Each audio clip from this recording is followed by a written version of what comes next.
السلام علیکم۔ قرآن کے سورہ الاعراف ہم لوگ پڑھ رہے ہیں، اور پچھلے ہفتے ہم اس کے آخری آیتوں پر ڈسکشن کرا، ہم نے ان سے سیکھ لی۔ تو آج جو ہم سورہ شروع کریں گے اس کا نام ہے سورہ انفال۔ وہ 8ویں صورت ہے قرآن شریف کی، اور اس کا وہ مکی صورت ہے، مدنی صورت ہے۔ وہ مدینہ میں نازل ہوئی، اور وہ جنگ بدر کے بعد نازل ہونے والی صورت ہے۔ تو آج ہم اسی صورت سے اپنے سبق کا آغاز کریں گے۔ اس سے پہلے ہم نے جو پچھلی دفعہ پڑھا اس کو ذرا سا ریوائز کریں، اور پھر ہم اگلی صورت کی طرف بڑھتے ہیں۔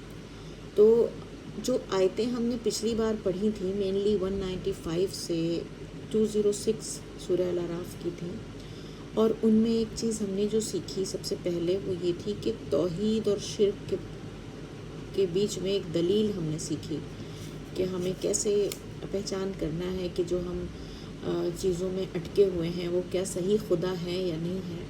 تو اس میں اللہ تعالیٰ نے ہمیں ایسے پہچان بتائی تھی کہ جن چیزوں سے بھی ہم جن چیزوں کو بھی بڑا سمجھتے ہوں، جن چیزوں کو بھی خدا کے برابر یا خدا سمجھتے ہوں، تو ہمیں ایسا ان کے بارے میں اس طرح سوچنا چاہیے کہ کیا ان کے پاس اپنی کوئی طاقت خود ہے یا نہیں ہے۔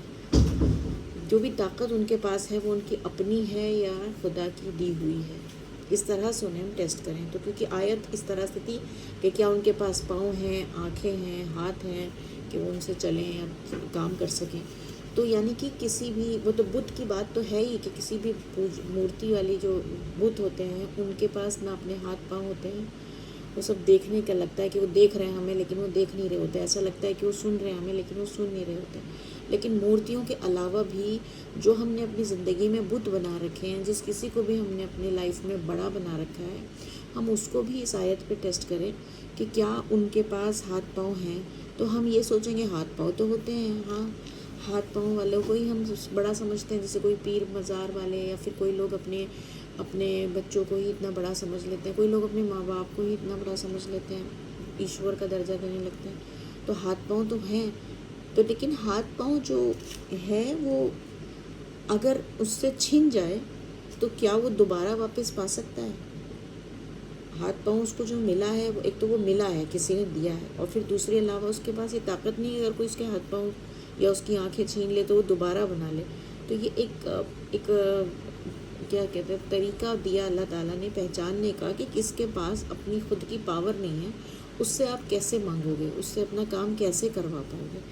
تو یہ ایک دلیل ہے جس کی سطح پر ہمیں بتایا گیا کہ جو بھی تمہارے شریک ہیں، جس کو بھی تم خدا کے سوا جس کے ساتھ بھی شرک کرتے ہو، ان کو اس پیرامیٹر پہ تولو۔ اگر وہ خود اپنی ہی لیے کچھ نہیں کر سکتے تو کیسے ممکن ہے کہ وہ تمہارے لیے کچھ کر پائیں گے۔ تو ایک تو ہم نے یہ پوائنٹ ڈسکس کیا تھا پچھلی بار۔ دوسری بار یہ تھا کہ ایک بلیور جو کہ خدا کو سچائی سے جان گیا ہو، خدا کو مانتا ہو، وہ دوسروں کو بتاتا بھی ہے یہ بات کہ دیکھو خدا ایک ہے، جتنا اس سے ہو سکتا ہے وہ بتاتا ہے۔ تو پھر اس کو نا دوسروں سے کیا رسپانس ملتا ہے؟ اس کو دوسروں سے یہ رسپانس ملتا ہے کہ وہ دوسرے لوگ اس کی اکثر اگنور کرتے ہیں باتیں، دوسرے لوگ اکثر اس کی مذاق اڑاتے ہیں کچھ بھی۔ تو اس کے لیے اس کو کہا گیا، اللہ تعالیٰ نے کہا کہ دوسروں کو معاف کرو، درگزر کرو اور اعراض کرو۔ اعراض کا مطلب اوائڈ کرو، اگنور کرو ان کی باتوں کو، مطلب تم اپنا کام جاری رکھو، تم الجھے بغیر ٹھنڈے طریقے سے اپنے کام کو جاری رکھو۔ اس کا مطلب یہی ہے انڈائریکٹلی، یعنی کہ اگر ہم ایک ایسی چیزوں میں اٹک جائیں گے جو شوشہ کسی نے نکالا، زبردستی کے کویشچنس کوئی ہمیں پھنسانا چاہ رہا ہے، الجھانا چاہ رہا ہے، ہمیں غصہ دلانا چاہ رہا ہے، اگر ہم اس میں الجھ جائیں گے، ہم اس میں ہی ٹائم خراب کریں گے، انرجی خراب کریں گے، تو جو زیادہ ضروری کام ہے وہ کیا ہے؟ وہ یہی ہے کہ ہم دوسروں تک یہ بات پہنچا پا رہے ہیں نا، تو یہ ضروری کام ہے، اس کی طرف فوکس کرنا ہوگا۔ اور ایک اور نقصان یہ ہے کہ اس میں اگر ہم الجھ جائیں گے تو جو بھی ہمارا یہ دعوت کا کام ہوگا نا، یہ جھگڑنے کی وجہ سے اصلی دعوت نہیں رہ جائے گی، یہ کچھ اور ہی لڑائی ہو جائے گی کہ بھئی اپنی ایگو کے لیے لڑ رہے ہیں جیسے، یا کچھ اپنی سیاست کے لیے لڑ رہے ہیں، پولیٹکس کے لیے لڑ رہے ہیں. مطلب لڑائی جو ہے وہ کرنے سے کیا ہوگا کہ فوکس ہی چینج ہو جائے گا، شفٹ ہو جائے گا. جہاں پہ فوکس رہنا چاہیے صرف اللہ کے میسج پہ، فوکس ہو جائے گا انسان کی ایگو پہ، انسان کی خواہش پہ. تو وہاں سے جو دعوت ہے وہ ڈائلیوٹ ہو جاتی ہے اور اس کا اثر نہیں رہتا. ٹھیک ہے. تو اس لیے حق کی دعوت کو اس کی اصل صورت میں باقی رکھنے کے لیے ضروری ہے کہ جو دائی ہے وہ جاہلوں کی طرف سے پیش آنے والی تکلیفوں پر صبر کرے اور ان سے الجھے بغیر پازیٹیو طریقے سے کام کرتا رہے، جیسا بھی پاسبل ہو، جہاں بھی پاسبل ہو.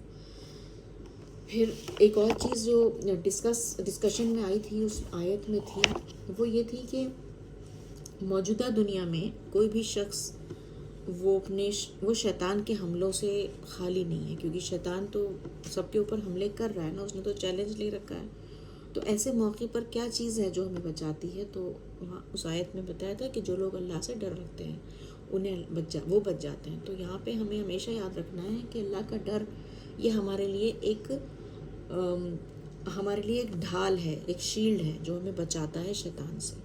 اللہ کا ڈر ہمیں سینسٹیو بناتا ہے اصل میں، کہ ہم ایک دم سے جان لیتے ہیں کہ ارے ہم نے غلط تو نہیں کیا، کہیں اس بات پہ اللہ ہمیں پکڑ تو نہیں لیں گے. ہم اتنے سینسٹیو ہو جاتے ہیں کہ ہر بات کو بولنے کے بعد ہمیں لگتا ہے کہ اللہ پاک اس بات پہ ہمیں پکڑیں گے تو نہیں. تو ہم اتنا جب سینسٹیو ہو جائیں تبھی ہم بچ پائیں گے شیطان کی چال سے.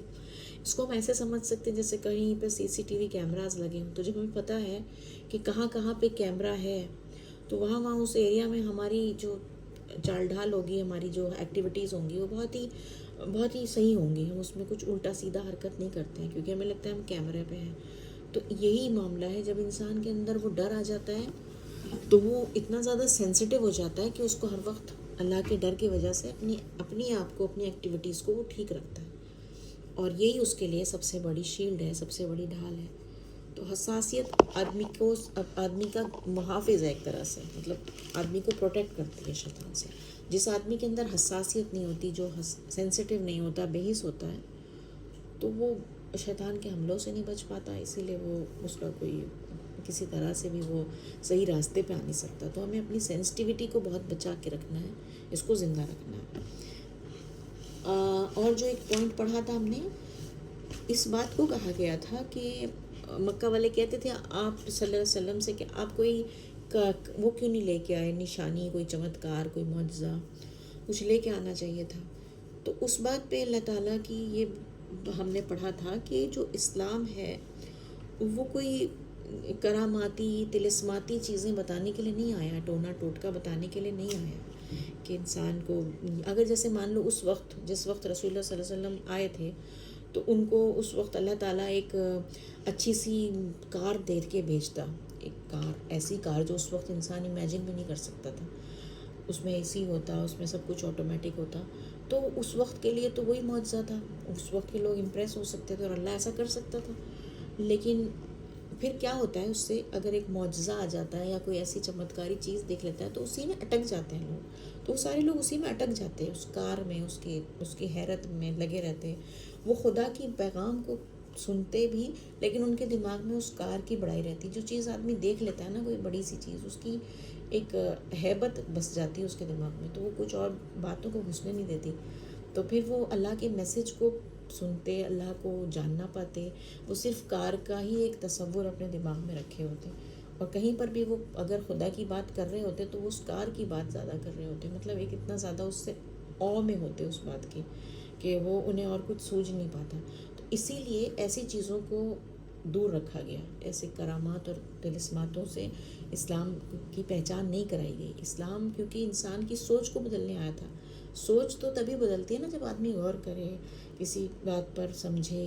تو اسی لیے یہ بھی کہا گیا کہ یہ سوجھ کی باتیں ہیں، سمجھ بوجھ کی، اور اللہ کی طرف سے آئی ہیں. اور جو بھی ایمان رکھتا ہے تو اور جب وہ قرآن کو پڑھے یا اس کے سامنے کوئی قرآن پڑھ رہا ہے تو وہ توجہ سے سنے، بہت خاموش رہے. تو یہ سب باتیں بتائی گئی تھیں پچھلی ورسز میں. اسی لیے اس کا مقصد یہی تھا کہ تاکہ انسان کے دل و دماغ میں اس کی روشنی بسے، وہ اپنی سمجھ کو چینج کر سکے، اپنے دماغ میں وہ باتیں بٹھا سکے، دماغ کو جاگرت کرنا، بیسیکلی سوچ کو جاگرت کرنا انسان کی. اس کے لیے قرآن آیا، اس کے لیے اسلام آیا. اور یہ ہر طرح کی دلیلیں بھی دیتا ہے نا. اس میں ہم دلیل تبھی سمجھ پاتے ہیں، جیسے آج ہم نے وہ دلیل میں نے بتائی کہ کیسے شرک کی دلیل، ایک شرک کے خلاف ایک دلیل دی. تو وہ اس طرح کی چیزیں ہم تبھی سمجھ پاتے ہیں جب ہم بہت غور سے توجہ سے سنیں قرآن کو. اور پھر ہم اس طرح کے بن پاتے ہیں جیسا قرآن چاہتا ہے کہ ہم اللہ کو یاد کریں صبح شام. ہمارے اندر موڈسٹی آئے، مطلب تکبر ختم ہو جائے، ہمارے اندر کی جو بڑائی کا احساس ہے وہ ختم ہو جاتا ہے. کیوں ختم ہو جاتا ہے؟ کیونکہ ہم یہ جان لیتے ہیں اللہ کے بارے میں کہ اللہ کتنا بڑا ہے. جب اللہ کتنا بڑا ہے یہ سمجھ آ گیا تو یہ آٹومیٹیکلی سمجھ آ جائے گا کہ میں کتنا چھوٹا ہوں. تو پھر تکبر چلا جاتا ہے. خدا کو پانے کے بعد انسان تکبر والا نہیں رہ سکتا. تو یہیں پہ ہمیں وہ مثال بھی دی گئی تھی پچھلی بار ورس میں کہ کیسے اللہ تعالیٰ چاہتا ہے کہ ایک انسان فرشتے والا کردار ادا کرے. فرشتہ مطلب اینجل کی طرح. اینجلس کے بارے میں تھا کہ وہ کسی کی شکایت نہیں کرتے، وہ اللہ کی عبادت ہر وقت کرتے ہیں، اور وہ ہر وقت اللہ سے کے آگے جھکے رہتے ہیں، اللہ سے ڈرتے رہتے ہیں. تو یہ والا کردار جو ہے وہ انسان کی ترقی کا سب سے اعلیٰ ترین مقام ہے. ایسا کردار اگر انسان بنا لے تو یہ بات ہم نے ساری پڑھی تھی کہ کہاں تک انسان کو اپنے اوپر کام کرنا ہے، کیسے شیطان سے بچنا ہے، قرآن سے سیکھتے جانا ہے، یہاں تک کہ اپنے آپ کو وہ فرشتے والے کردار میں لانے کی کوشش کرنا ہے. تبھی وہ مطلب خدا کی جنت میں جانے کے قابل ہو سکتا ہے. تو یہاں پر یہ ورس ختم ہو رہی ہے، یہ سورہ ختم ہو رہی ہے. اور آج ہم جو سورہ پڑھ رہے ہیں سورہ انفال، اس کو شروع کرتے ہیں. اعوذ باللہ من الشیطان الرجیم، بسم اللہ الرحمن الرحیم. وہ تم سے انفال کے بارے میں پوچھتے ہیں. انفال کا مطلب ہے غنیمت کا مال. وہ تم سے غنیمت کے مال کے بارے میں پوچھتے ہیں. کہو کہ انفال اللہ اور اس کے رسول کے ہیں. بس تم لوگ اللہ سے ڈرو اور اپنے آپس کے تعلقات کو سدھار کرو، اور اللہ اور اس کے رسول کی اطاعت کرو اگر تم ایمان رکھتے ہو. ایمان والے تو وہ ہیں کہ جب اللہ کا ذکر کیا جائے تو ان کے دل دہل جائیں، اور جب اللہ کی آیتیں ان کے سامنے پڑھی جائیں تو ان کا ایمان بڑھا دیتی ہیں، اور وہ اپنے رب پر بھروسہ رکھتے ہیں. وہ نماز قائم کرتے ہیں اور جو کچھ ہم نے انہیں دیا ہے اس میں سے خرچ کرتے ہیں. یہی لوگ حقیقی مومن ہیں. ان کے لیے ان کے رب کے پاس درجے اور مغفرت ہیں. ان کے لیے عزت کی روزی ہے. تو یہ ساری باتیں ابھی عجیب سی لگ رہی ہوں گی، سمجھ نہیں آ رہی ہوں گی کہ کیا اچانک سے مال غنیمت کی کیا بات کرنے لگے اللہ تعالیٰ. پہلے میں یہ بتا دوں کہ سورہ انفال جو ہے وہ بدر کی جنگ کے بعد اتری. بدر کی جنگ جو ہے سب سے پہلی جنگ ہے جو مسلمانوں کے اور قریش کے بیچ میں ہوئی. جب آپ کو پتہ ہوگا کہ جب بہت زیادہ مسلمانوں کو تنگ کیا گیا تو نبی صلی اللہ علیہ وسلم اور تمام مسلمان مکہ کو چھوڑ کر مدینہ ہجرت کر گئے. ایسے ہی 2 سال گزرے تو وہاں پر بھی بار بار اٹیک کرتے رہے تھے قریش. ان کو پریشان کرتے رہتے تھے، کبھی ان کے جانور، کبھی ان کی فصلیں تباہ کرتے تھے، اور ان کے ساتھ چھوٹے موٹے اس طرح کے جھڑپیں ہوتی رہتی تھیں. تو اس کے بعد یہ 2 سال بعد یہ موقع آیا کہ ایک جنگ ہوئی اور اس میں مسلمانوں کو جیت ملی. تو اس کے بعد یہ سورہ نازل ہوئی. تب جب یہ جیت ہو چکی تھی تب کیا ہوا تھا کہ جو پہلے زمانے میں ایسے جنگ ہوتی تھی کہ 2 اپوزٹ فوجیں ہیں آپس میں لڑیں، جو ہار گئی تو اس اپنا سامان یا تو چھوڑ گئی یا وہ مر گئے جو لوگ ان کا سامان پڑا ہے. تو جو سارا سامان ہے یعنی کہ ہتھیار ہوئے، جانور ہوئے، پہلے زمانے کے تو یہی سامان ہوتے تھے، یا کچھ کھانے پینے کا سامان یا کچھ اشرفیاں، یہ جو سارا سامان تھا اسے کہتے تھے مال غنیمت یعنی کہ انفال. یہ جو مال غنیمت ہوتا تھا ایک جنگ کے بعد جو جیت جاتی تھی فوج اس کو ملتا تھا، اور وہ اس کو لے جاتے تھے. اور پھر کچھ ایسا قانون تھا کہ جس نے چرا لیا، جس نے بھی وہ لوٹا اس کا ہو گیا، مطلب جس سپاہی نے وہ لوٹا اس کا جو ہو گیا، جس کے حصے میں جو آیا اس کو مل گیا. تو یہ بڑی ایک عجیب سی چیز تھی پچھلے زمانے کی. اس کے بعد اس ورس میں کس طرح سے اس کو بتایا جا رہا ہے، 1 سے 4 ورسز ہمارے سامنے ہیں جو اسکرین پہ، اس میں یہ بتایا جا رہا ہے کہ جب جنگ ہوئی اور یہ جیت گئے تو جب یہ مال غنیمت کی بات ہوئی تو ان میں مسلمانوں میں آپس میں ڈفرینسز ہوئے کہ میں رکھوں یا میں رکھوں، اس طرح کے کچھ ڈفرینسز ہوئے. تو کچھ کیونکہ کچھ سپاہی جو تھے وہ رسول اللہ صلی اللہ علیہ وسلم کے ساتھ تھے، کچھ سپاہی جو تھے وہ کسی اور طرف لگا رکھے تھے لڑائی پہ، کچھ کے ہاتھ میں سامان آ گیا جو لوٹ کا سامان تھا. تو اس کے اوپر کچھ آپس میں اختلاف ہونے لگا ان کے اندر، کیونکہ رول اس وقت بھی یہی تھا قبیلہ کے زمانے میں کہ جس کے ہاتھ میں آ گیا بس اس کا ہو گیا. تو یہ والی چیزوں پہ آپس میں ان میں نا اتفاقی پیدا ہو گئی. تو اللہ تعالیٰ مسلمانوں کو کیا کہہ رہے ہیں اس بات پر کہ آپس میں تم اس بارے میں جھگڑتے ہو، یہ تو اللہ اور اس کے رسول کا ہے، اس سامان کی طرف مت دیکھو، بس تم لوگ اللہ سے ڈرو اور آپس کے تعلقات صحیح کرو. مطلب اس کی وجہ سے اپنے تعلقات خراب کر رہے ہو تم، مال کی وجہ سے، پیسے کی وجہ سے. آپس کے تعلقات صحیح کرو اور اللہ اور اس کے رسول کی اطاعت کرو اگر تم ایمان رکھتے ہو. اطاعت مطلب ان کو اوبے کرنا، ان کی بات کو ماننا. اللہ اور رسول کی بات مانو تم اگر ایمان رکھتے ہو. اگر تم کہنا چاہتے ہو اس بات کو کہ ہم ایمان والے ہیں تو ان سب چیزوں میں مت پڑو، تم آپس میں صحیح ہو جاؤ. اور پھر اللہ نے کیا پہچان بتائی ایمان والوں کی؟ ایمان والے تو وہ ہیں کہ جب اللہ کا ذکر کیا جائے تو ان کے دل دہل جائیں، اور جب اللہ کی آیتیں ان کے سامنے پڑھی جائیں تو ان کا ایمان بڑھا دیتی ہیں. وہ اپنے رب پر بھروسہ رکھتے ہیں، وہ نماز قائم کرتے ہیں اور جو ہم نے دیا اس میں سے خرچ کرتے ہیں. تو یہی لوگ ہیں مومن، اس کو کہتے ہیں ایمان والا. تم کیا کہہ رہے ہو؟ تم تو اس بات پہ لڑنے لگے کہ پیسہ کون لے گا. تم ایمان والے تھوڑا ہی ہو. اگر تم ایمان والا سمجھتے ہو تو یہ سب چیزیں بڑھاؤ اپنی. آپس میں اس بات کو لے کے لڑائی مت کرو. جو ہم نے دیا ہے اس میں سے خرچ کرنا، مطلب زکوٰۃ دینا، صدقہ دینا، یہ کرتے ہیں مومن، نہ کہ اس بات پہ لڑتے ہیں. اور انہی لوگوں کے لیے جو ایسے مومن ہیں ان کے لیے اللہ تعالیٰ ان کے لیے مغفرت بھی کرتا ہے. مغفرت مطلب ان کے گناہ معاف بھی کرتا ہے اور ان کو اس دنیا میں بھی روزی ملتی ہے. مطلب جس روزی کے لیے تم لڑ رہے ہو، جس مال کے لیے لڑ رہے ہو، وہ اسی کو ملتا ہے جو کہ واقعی میں مومن ہے. یہ ایک طرح سے اب سمجھ میں آئی ہوگی آپ کو ورسز. ایک طرح سے اللہ تعالیٰ مسلمانوں کو تنبیہ کر رہے ہیں کہ تم کن چیزوں میں لڑ رہے ہو. لڑنے کی چیز یہ ہے نہیں ایک ایمان والے کے لیے جس پر تم لڑ رہے ہو. یہ تو اس کو تو تمہیں چھوڑ دینا چاہیے. مطلب اس قسم کے تمام جھگڑے، اس کا مطلب یہ ہے کہ خدا کا خوف نہیں ہے تمہارے اندر. ٹھیک ہے، اب آگے کی ورسز ہم پڑھتے ہیں. جیسا کہ تمہارے رب نے تمہیں حق کے ساتھ تمہارے گھر سے نکالا، جیسا کہ تمہارے رب نے تم کو حق کے ساتھ تمہارے گھر سے نکالا اور مومنوں میں سے ایک گروہ کو یہ ناگوار تھا. اب یہ پھر سے عجیب لگ رہا ہوگا کہ اب یہ کیا بات آ گئی. اب یہ پھر اللہ تعالیٰ وہ بات یاد دلا رہے ہیں بدر کے موقع پر کیا کیا ہوا تھا، کس طرح سے تم نکلے تھے اپنے گھروں سے. وہاں کی سٹوری بتائی جا رہی ہے. مطلب یہ سب ہو چکا ہے، اس کے بعد یہ باتیں بتائی جا رہی ہیں. جیسا کہ تمہارے رب نے تم کو حق کے ساتھ تمہارے گھر سے نکالا اور مومنوں میں سے ایک گروہ کو یہ ناگوار تھا. مطلب کچھ لوگ ایسے تھے مسلمانوں میں بھی جن کو یہ صحیح نہیں لگ رہا تھا کہ ہم جا رہے ہیں لڑنے کے لیے.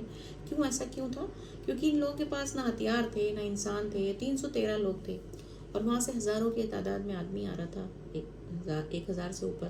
اور ان کے پاس بہت ہتھیار، گھوڑے، سب کچھ تھا. ان لوگ تیاری سے تھے اور یہ لوگ کچھ بھی نہیں تھا. تو ان میں سے کچھ لوگوں کے دل میں آ رہا تھا کہ ہم چاہ تو رہے ہیں وہاں لڑنے، لیکن ہمارے پاس کیا ہے، ہم کس بیس پہ لڑیں.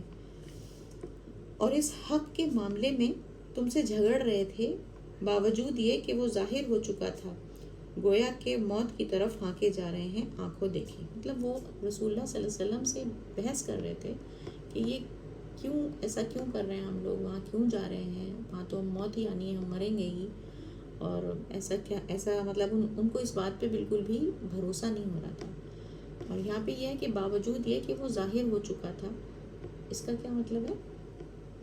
اس کا مطلب یہ ہے کہ جب پوری سٹوری اس طرح سے تھی کہ ایک قریش جو قبیلہ تھا ان کا ایک قافلہ آ رہا تھا جو بہت سارا مال لے کے آ رہا تھا، تجارت کر کے، بزنس کر کے آ رہے تھے، اس کو لے کے آ رہے تھے. تو ان کے پاس قریب 50,000 کی اشرفی اور اس کا سامان، بہت سارا سامان تھا. وہ یمن سے آ رہے تھے وہ لوگ، اور راستے میں پڑتا تھا مدینہ جہاں پہ یہ مسلمان رہتے تھے. تو ان کو یہ ڈر ہوا کہ ہم اتنا سارا سامان لے کے آ رہے ہیں، ہمارے پاس کوئی زیادہ ہتھیار ہے نہیں، کہیں ایسا نہ ہو کہ مدینے سے مسلمان ہم پر اٹیک کر دیں. ایسا انہیں کیوں ڈر ہوا؟ کیونکہ یہ لوگ ایسا کرتے تھے، ان کے اوپر اٹیک کرتے تھے. کوئی جا رہا ہے ادھر ادھر تو ان کے اوپر اٹیک کرتے تھے، کسی کے کھیت میں سے سامان چرا لیتے تھے ایسے، تو ان کو یہ ڈر ہوا. تو اس پہ جو اس قافلے کو لے کر آ رہے تھے، ابو سفیان نام تھا ان کا، انہوں نے مکہ میں ایک بہت تیز گھوڑے والا انسان بھیجا اور مکہ میں کہلوایا میسج کہ ایسا کرو آپ فوج لے کر آؤ ادھر سے، تاکہ ہمارے اس قافلے کو ہم حفاظت سے لے جا سکیں. تو جب فوج لانے کی بات ہوئی تو مکہ والے تو پہلے ہی بھرے بیٹھے تھے کہ کسی طرح سے ہم مسلمانوں کو خوب حملہ کریں، ہے نا. تو وہ پوری تیاری سے نکلے وہاں سے، انہوں نے سوچا کہ ٹھیک ہے ہم سب نکلتے ہیں. تو وہ جتنے بھی بڑے سردار تھے وہاں کے سب نکلے لڑنے کے لیے، اور سارا اسلحہ، سارا ہتھیار، سارے جانور سب لے کر نکلے کہ ہم اچھے سے آج مسلمانوں کو سبق سکھائیں گے. تو یہ ہو رہا تھا وہاں سے. اب اللہ تعالیٰ نے کہا تھا کہ آگے کی ورس میں اگر آپ پڑھیں گے، ابھی میں پڑھتی ہوں، اور جب خدا تم سے وعدہ کر رہا تھا کہ 2 جماعتوں میں سے ایک تم کو مل جائے گی. اللہ تعالیٰ نے رسول اللہ صلی اللہ علیہ وسلم کو بتایا تھا کہ یہ 2 جماعتیں ہیں، 2 گروپ ہیں. ایک گروپ تو وہ ہے جو یمن سے آ رہا ہے 50,000 اشرفی اور سامان لے کر، دوسرا گروپ وہ ہے جو کہ ہتھیار سے لڑنے کے لیے آ رہا ہے فوج کا. تو یہ 2 گروپ میں سے ایک تمہیں مل جائے گا، اللہ نے یہ کہا تھا، ٹھیک ہے.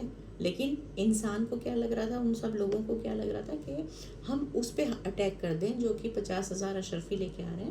وہ آسان ہے ہمارے لیے، کیوں؟ کیونکہ ان کے پاس ہتھیار بھی نہیں ہے، اور دوسرا ان سے جو مال ملے گا اسے ہم لے کے اپنے لیے ہتھیار خرید لیں گے، پھر ہم جنگ کر لیں گے. انہوں نے اس طرح سے سوچ رکھا تھا، انہیں یہ فائدہ نظر آ رہا تھا. تو یہ اللہ لیکن یہ نہیں چاہتا تھا. اللہ کیا چاہتا تھا ابھی بتا رہے ہیں. اور جب خدا تم سے وعدہ کر رہا تھا کہ وہ 2 جماعتوں میں سے ایک تم کو مل جائے گی، اور تم چاہتے تھے کہ جس میں کانٹا نہ لگے وہ تم کو ملے. مطلب وہ لوگ یہ چاہ رہے تھے مسلمان کہ جس میں زیادہ مار کاٹ نہ ہو، پریشانی نہ ہو، وہ اس کی طرف جانا چاہ رہے تھے. اور اللہ چاہتا تھا کہ وہ حق اور ناحق ہونا ثابت کرتے، کہ وہ حق کا حق ہونا ثابت کر دے. مطلب اللہ تعالیٰ تو یہ چاہ رہا تھا کہ آج وہ زور دکھا دے اسلام کا، مسلمانوں کا، کہ وہ 313 ہونے کے باوجود بھی کس طرح سے اتنی بڑی فوج سے لڑ سکتے ہیں اور جیت سکتے ہیں.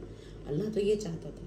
لیکن یہ لوگ بیچارے انسان تھے، یہ تو اس طرح سے ہی سوچ رہے تھے نا، اور اپنے کلمات سے ان منکروں کی جڑ کاٹ دیں. مطلب اللہ کا یہ پلان تھا کہ جو منکر ہیں، مطلب جو قریش کے جو سردار تھے، سب سے زیادہ وہی تکبر والے تھے، سب سے زیادہ وہی مخالف تھے اسلام کے.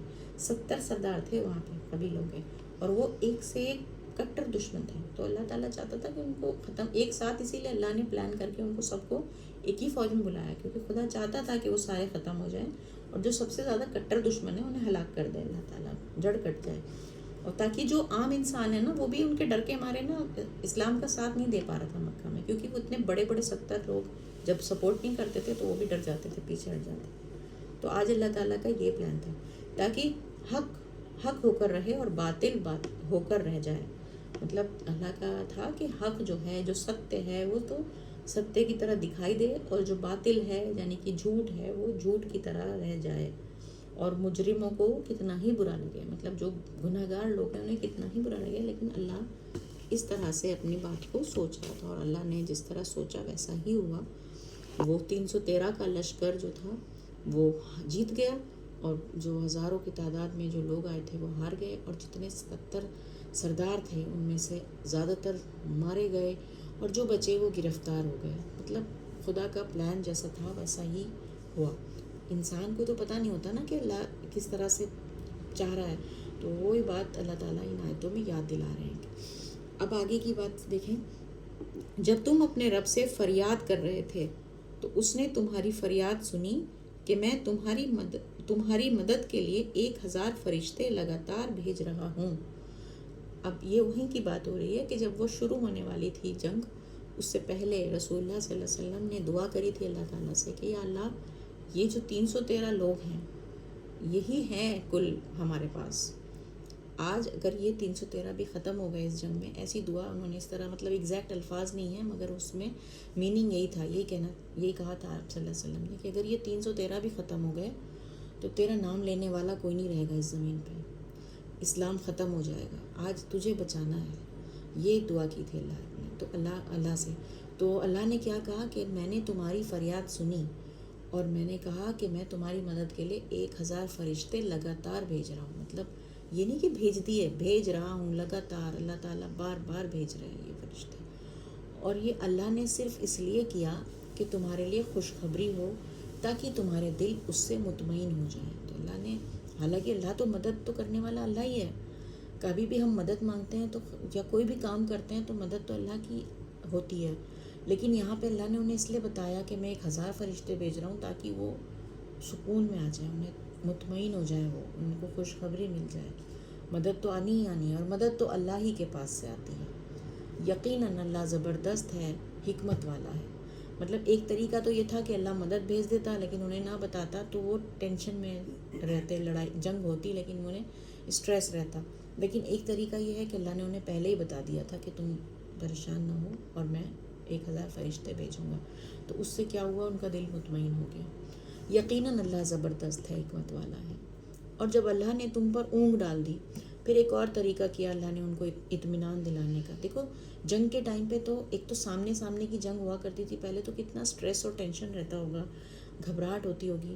تو اس ٹائم پہ سکون ملنا بہت بڑی بات ہے. تو یہاں پہ اللہ تعالیٰ پھر سے یاد دلا رہے ہیں کہ اسی وقت پہ ہم نے اونگ ڈال دی. اونگ مطلب نیند آ گئی سب کو، اپنی طرف سے تمہاری تسکین کے لیے، اور آسمان سے تمہارے اوپر پانی اتارا. تو یہ 2 کام اور ہوئے ان کا اطمینان بڑھانے کے لیے، کہ ایک تو انہیں نیند آ گئی، وہ سب سو گئے سارے مسلمان، تاکہ وہ صبح کو جب وہاں پہنچے تو سو گئے تاکہ صبح کو تازہ دم ہو کے جنگ کر سکیں، ٹینشن فری، سٹریس فری. تو یہ بہت بڑی بلیسنگ تھی اللہ کی. اور اللہ نے یہ بتایا کہ میں نے ایسا کیا. پھر اس کے بعد اللہ نے بارش کر دی تاکہ اس کے ذریعے سے تمہیں پاک کرے اور تم سے شیطان کی نجاست کو دور کر دے اور تمہارے دلوں کو مضبوط کر دے اور اس سے قدموں کو جما دے. تو اللہ نے بارش بھی کی. تو اصل میں ہوا کیا تھا کہ دشمنوں نے ان کا پانی بند کر دیا تھا. اب یہ جو بارش ہوئی تو اس سے انہوں نے اپنے لیے نا پانی جمع کر لیا، تو ان کے لیے ایک اور سکون کا سامان ہو گیا کہ پانی بھی مل گیا ان کو. تو یہ خدا کی مدد آ رہی تھی ان کے لیے لگاتار، اور اس سے وہ نہا دھو کے اور فریش ہو گئے اس پانی سے. اللہ نے کہا تاکہ تمہیں پاک کر دے اور شیطان کی گندگی سے دور کر دے. اور پھر اس سے کیا ہوا، اتنا اطمینان اللہ نے بھیجا تو ان کے دل مضبوط ہو گئے اور ان کے قدم جم گئے. مطلب وہ بالکل گھبرائے نہیں، پھر بھاگے نہیں وہاں سے جنگ سے. ورنہ پہلے کیا ہو رہا تھا، پہلے بتایا تھا نا کہ تم چاہ نہیں رہے تھے جانا، تم گھبرا رہے تھے، تمہیں لگ رہا تھا کہ وہاں جا کے ہم مر ہی جائیں گے، بس سیدھا موت کی طرف ہی جا رہے ہیں. لیکن اللہ نے اتنا انتظام کیا کہ ان کے دلوں میں ہمت، حوصلہ آ گیا اور وہ پوری اطمینان سے وہاں پہ انہوں نے جنگ کی. اور جب تیرے رب نے فرشتوں کو حکم بھیجا کہ میں تمہارے ساتھ ہوں، تم ایمان والوں کو جمائے رکھو، تو فرشتوں نے انہیں اس طرح ہیلپ کی کہ وہ جمے رہے. میں منکروں کے دل میں رعب ڈال دوں گا. تو یہ جو دل میں رعب ڈالنا، مطلب جو دشمن تھے نا، اتنے سارے تھے، اتنا ہتھیار تھا ان پہ، لیکن وہ ڈر گئے ان سے. ان کے دل میں ایک عجیب سا رعب طاری ہو گیا. مطلب وہ انہیں ایسا لگنے لگا، وہ 313 انہیں بہت سارے دکھائی دینے لگے، جیسے ان کا ذہن ان سے نا وہ ہو گیا، بہت زیادہ ڈر گئے وہ. اور یہ سب کیسے ہوا، یہ فرشتوں نے کیا. بس تم ان کی گردن کے اوپر مارو اور ان کے پور پور پر ضرب لگاؤ. مطلب فرشتوں کو کہہ رہے ہیں اللہ تعالیٰ کہ تم جو ہے ان کی طرف سے تم لڑو، اور ان کو جو دشمن ہیں، جو مجرم ہیں، ان کو مارو. یہ اس سبب سے کہ انہوں نے اللہ اور اس کے رسول کی مخالفت کی، اور جو کوئی اللہ اور رسول کی مخالفت کرتا ہے تو اللہ سزا دینے میں سخت ہے. یہ تو اب چکھو اور جان لو کہ منکروں کے لیے آگ کا عذاب ہے. تو یہ اللہ نے کس لیے کیا، تاکہ جن لوگوں نے مخالفت کی تھی، اپوز کیا تھا اللہ کے دین کا، رسول اللہ صلی اللہ علیہ وسلم نے 13 سال وہاں ان کو دعوت دی اور وہ لگاتار ان کے ساتھ برا سلوک کرتے رہے، ان کے ساتھ پریشانیوں کا وہ کرتے رہے. تو اللہ نے اب ان کو سزا دینی چاہیے، دکھانا چاہا کہ وہ جھوٹ تھے اور جو سچ ہے وہ جیتے گا، یہ دکھانے کے لیے یہ جنگ ہوئی. تو اللہ نے کہا چاہے انہیں کتنا ہی اب جو یہ چکھایا جا رہا ہے عذاب، یہ تو کچھ نہیں، اب جو آگے مرنے کے بعد ان کا جو عذاب ہوگا وہ آگ کا عذاب ہے، یہ بھی جان لو. تو یہ جو ورسز ہیں یہیں پہ آج ختم کریں گے اس کو. یہ ایک جنگ بدر کے وقت کی ورسز ہیں جس طرح سے ہم سمجھ رہے ہیں اس کو. لیکن اس سے ہمیں صرف اسی ایونٹ کو نہیں سمجھنا ہے، ہمیں جیسے ہم ہمیشہ کہتے ہیں اپنے لیے بھی اس میں غذا لینی ہے، اپنے لیے بھی سمجھنا ہے. تو مجھے ایسا سمجھ میں آ رہا تھا کہ جیسے بہت ساری باتیں ایسی ہوتی ہیں دنیا میں، جب ہم دیکھتے ہیں کہ اتنی پرابلم، ہمیں لگتا ہے اتنی مشکل ہے، کیسے کریں گے ہم. ہم کئی بار ایسے کام ہم کرتے ہیں جو کہ ہمیں لگ رہا ہوتا ہے کہ ہم نہیں کر پائیں گے، بہت مشکل ہے، ہم اللہ سے مدد مانگ رہے ہوتے ہیں اس چیز کی، اور اللہ یہاں پہ بتایا کہ مدد تو اللہ ہی کے پاس سے آتی ہے، وہ کام اگر ہو جاتا ہے تو اللہ نے مدد بھیجی۔ یہ بات اور ہے کہ ہمیں رسول کی طرح اللہ نے بتایا نہیں کہ میں فرشتے بھیج رہا ہوں، یہ مدد جو ہے فرشتوں کے ذریعے بھیجتا ہے اللہ تعالیٰ۔ تو مجھے بہت محبت سی دکھائی دی اس میں اللہ کی، ایک سچے اسلام والے انسان کے لیے، سچے مومن کے لیے، کہ وہ اللہ کیسے اس کی بات کو سنتا ہے اور کیسے اس کی مدد کے لیے اپنے لیے انتظام کرتا ہے۔ تو مجھے یہ ایک رحمت اللہ کی آج کی ورسز میں نظر آ رہی ہے، اور کیسے اللہ تعالیٰ پھر بعد میں، کیونکہ اس وقت تو یہ سب ہوا ہوگا، اس وقت تو آیتیں اتری نہیں تھیں، بعد میں یہ سب چیزیں یاد دلا رہے ہیں کہ کیسے ہم نے تمہارے دلوں کو اطمینان دیا، تمہارے لیے پانی بھیجا، تمہارے لیے نیند بھیجی۔ یہ سب چیزیں، ہم چھوٹی چھوٹی چیزیں اپنی جب پرابلمس میں ہوتے ہیں نا، تو یہ سب ہمارے پاس اس وقت بھی ہوتا ہے کہ ہمیں سکون کی نیند آ جائے اس وقت، تو ہم یہ سوچتے نہیں کہ اللہ نے دی ہوگی ہمیں۔ اس طرح سے اگر ہم اب سوچیں کہ ہم اس ٹائم پریشان تھے، بخار تھا، جیسے مان لیں کہ بخار تھا، کبھی بہت زیادہ پیٹ میں درد تھا، لیکن نیند آ جاتی ہے تو جب اٹھتے ہیں تو ٹھیک ہو جاتا ہے، تو یہ کس نے کیا نیند کا انتظام؟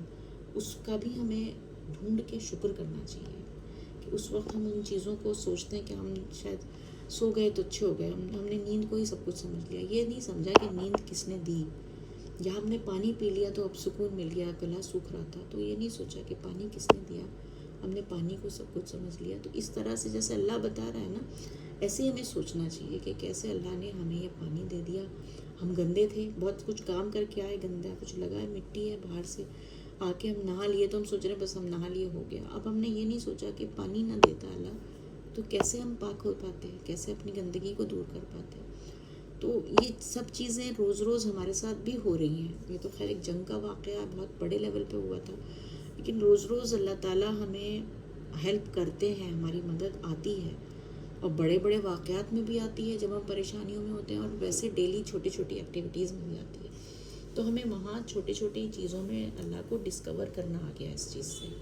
ہم اب آج سے یہ چیز سوچ پائیں گے، سوچیں گے، خود سے سوچیں گے کہ ہم یہ جو میں بول رہی ہوں تو یہ بولنے میں بھی میری مدد اللہ کر رہا ہے، یا جو آپ سن رہے ہیں اس کو سمجھنے میں بھی مدد اللہ کر رہا ہے۔ تو ہم ہر چیز میں اگر اللہ کو اپنے ساتھ پائیں گے تو بہت ہی ایک تھرل آئے گا، اطمینان بھی آئے گا دل کو، کیونکہ خدا جہاں ہوتا ہے وہیں دلوں میں اطمینان بھی ہوتا ہے، پیس آف مائنڈ بھی ہوتا ہے۔ تو یہ آج کی ورسز سے مجھے لگتا ہے کہ ہمیں آج سیکھنا چاہیے اپنے لیے، اور اسی کو ہم آگے کنٹینیو کریں گے۔ یہ بدر کا واقعہ بھی ہمیں آگے بھی اس جگہ میں چلے گا، پھر اس کو سمجھیں گے۔ اب فی الحال دعا کر لیتے ہیں۔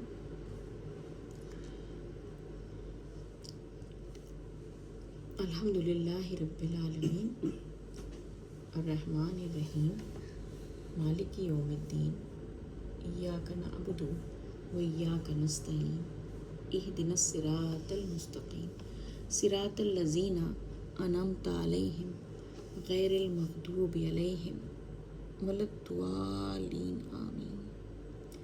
یا اللہ، ہم نے آج قرآن میں پڑھا کہ آپ اپنے بندوں کی کیسے مدد کرتے ہیں، اور مدد تو صرف آپ ہی کر سکتے ہیں، اور کوئی تو مدد کر نہیں سکتا، کیونکہ پچھلی بار بھی ہم نے پڑھا کہ اگر ہم کسی اور سے بھی مدد مانگیں تو وہ بھی آپ ہی کے ذریعے ہوگی، تو اصلی کارساز، اصلی کام بنانے والے تو آپ ہیں۔ یا اللہ، ہمارے لیے بھی آپ فرشتوں کو حکم بھیج دیجئے کہ وہ ہمارے تمام پریشانیوں کو سالو کروا دیں، وہ ہمارے تمام مسائل کو دور کرا دیں، ہمیں اطمینان دیں، ہمارے دلوں کو سکون دیں۔